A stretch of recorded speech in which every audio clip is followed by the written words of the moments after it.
김혜민의 이슈앤피플 하루 이슈를 키워드로 정리해보겠습니다. 톡톡 뉴스와 상식. 매주 수요일은 최휘 아나운서와 함께합니다. 어서 오세요. 안녕하세요. 최희입니다. 자, 오늘 주제 어떤 걸까요? 네, 올해 초 국회 문턱을 넘은 스토킹 처벌법이 내일부터 시행됩니다. 스토킹 처벌법에 대해서는 이전에도 이슈앤피플에서 다룬 적이 있는데요. 네. 오늘은 스토킹 처벌법에 관한 구체적인 이야기 나눠보겠습니다. 정말 오래 걸렸어요. 네. 오랜 시간 이 법을 통과시키기 위해 많은 분들이 애썼는데 네네. 결국은 2021년 3월 24일에 국회를 통과했습니다. 네. 스토킹 정말 이거 아주 무서운 범죄 아니에요? 아, 그럼요. 근데 옛날 영화들을 보면 이 남성 혹은 여성이 자신이 짝사랑하는 사람을 이렇게 쫓아다니다가 몰래 어딘가에 숨어서 훔쳐보는 장면이 심심치 않게 나옵니다. 맞아요. 예전에는 이런 행동이 굉장히 관심의 표현으로 치부되곤 했는데 이젠 아니죠. 이 상대방의 의사와 상관없이 이런 행동을 한다면 당하는 입장에서는 굉장히 공포스러울 수 있거든요. 아, 그럼요. 네, 과거 영화에서 아름답고 아련하게 그려지던 장면들이 이제는 스릴러 장르에서 무섭게 연출되는 것처럼 이 스토킹이 무거운 범죄 행위라고 인식하게 된 것도 그리 오래되지 않았습니다. 맞아요. 이 과거의 스토킹은 개인 간의 이 사적인 영역의 문제로 인식됐고 처벌 수위도 굉장히 낮았습니다.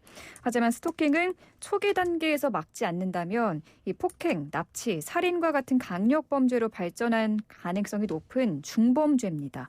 이 피해자가 겪는 정신적인 고통도 상당히 크다고 하고요. 네.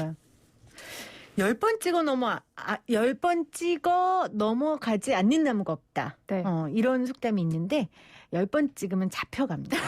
맞아요. 네. 한 번 찍었는데 안 넘어가면 찍지 마세요. 앞으로는 계속 언젠간 되겠지 이러고 찍으면 네. 잡혀갑니다. 여러분 큰일 나요. 2번까지는 되지 않을까요?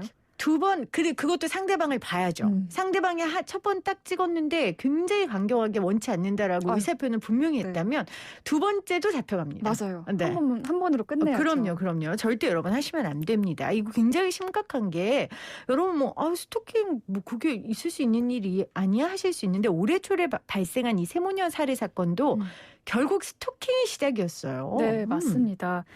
노원 세모녀 살해 사건 모두 기억하실 텐데요. 25살 남성 김태현이 온라인 게임으로 만난 여성을 스토킹하다가 이 여성의 전화를 피하자 여성의 집을 알아내 찾아갑니다. 네. 퀵서비스 기사로 위장해 집에 들어가서는 여성의 여동생과 어머니 그리고 스토킹하던 여성까지 차례로 살해한 정말 끔찍한 사건이었습니다.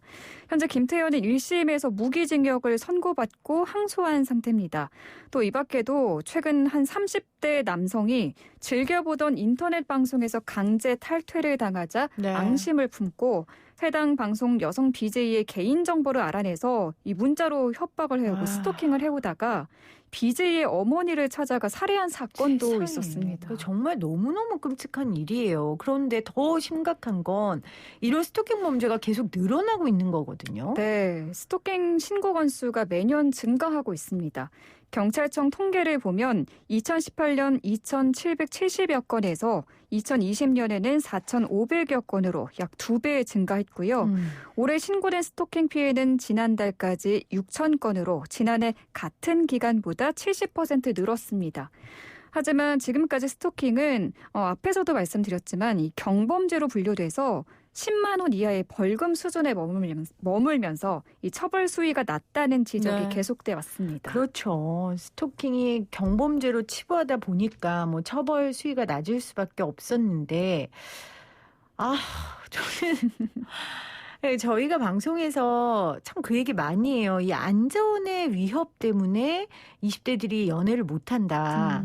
근데 그게 괜히 하는 말이 아니에요. 이게 이렇게 스토킹 피해, 스토킹 사건이 이렇게 늘어나는데 어떻게 이 사람을 뭘 믿고 내가 마음을 나누고 몸을 나눌 수 있겠어요. 맞아요. 이거는 정말 너무너무 심각한 일입니다. 네, 그렇습니다. 자, 내일부터 시행되는 스토킹 처벌법 어떤 내용입니까?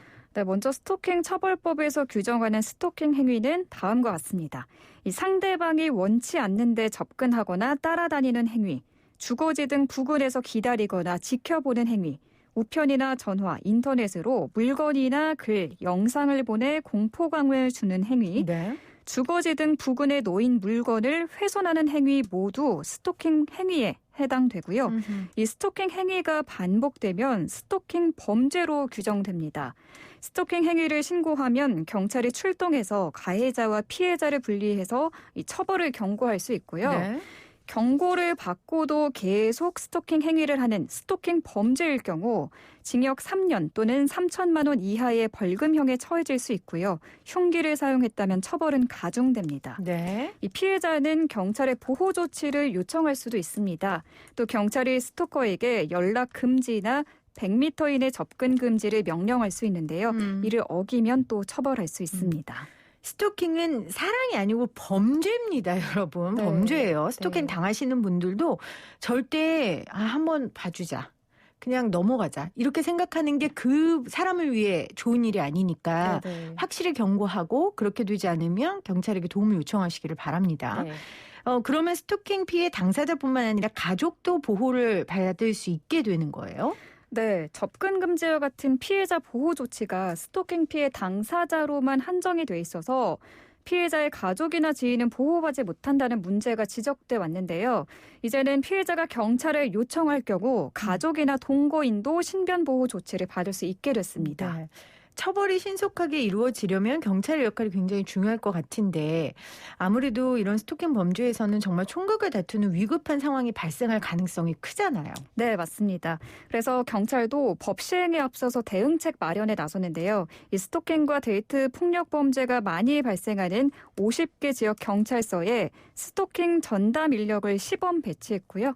스토킹 대응 매뉴얼을 제작해서 배포하고 관련 사이버 교육 과정도 신설하기로 했습니다. 네. 이 스토킹이 시작되면 강력 범죄로 이어질 가능성이 굉장히 높다고 합니다. 맞아요. 네, 그래서 경찰도 초기 대응에 총력을 다하겠다는 입장입니다. 스토킹을 범죄로 규정해 가해자를 형사처벌하는 스토킹 처벌법 이제 시행이 되는데 사실 전문가들이나 여성단체에서는 이 법에 대해 아쉬운 이야기를 아직 이야기를 많이 합니다. 그러니까 네. 입법 과정에서 피해자 보호 정책이 빠져 있다는 거 그래서 피해자 보호에 공백이 뚫려 있다는 지적도 하고 있는데 오랜 시간 통과 안 되다 통과된 법이니까 이런 부족한 부분도 좀 빨리 채워져서 온전한 피해자 보호 그리고 피해자 보호뿐만이 이전에 피해자가 나오지 않도록 네. 이 법이 잘 작용되기를 기원해 네. 보겠습니다. 네. 자, 오늘 퀴즈는요. 네, 퀴즈 드립니다. 타인의 의사에 반하여 접근하거나 따라다니는 행위 등으로 공포와 불안을 반복적으로 주는 행위를 스토킹이라고 합니다. 스토킹을 보다 강력히 처벌하기 위해 만들어진 이 법안이 내일부터 본격적으로 시행되는데요. 네. 이것은 무엇일까요? 1번 스토킹 처벌법, 2번 삐삐롱 스타킹. 네.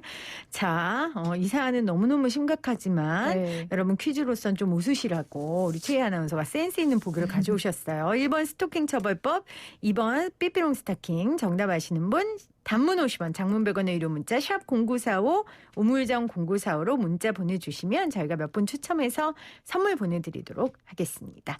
스토킹은 사랑이 아니고 뭐라고요? 범죄입니다. 범죄입니다, 여러분. 10번 찍으면 어떻게 된다고요? 잡혀갑니다. 잡혀갑니다. 네. 지금까지 최휘 아나운서와 함께했어요. 고맙습니다. 감사합니다.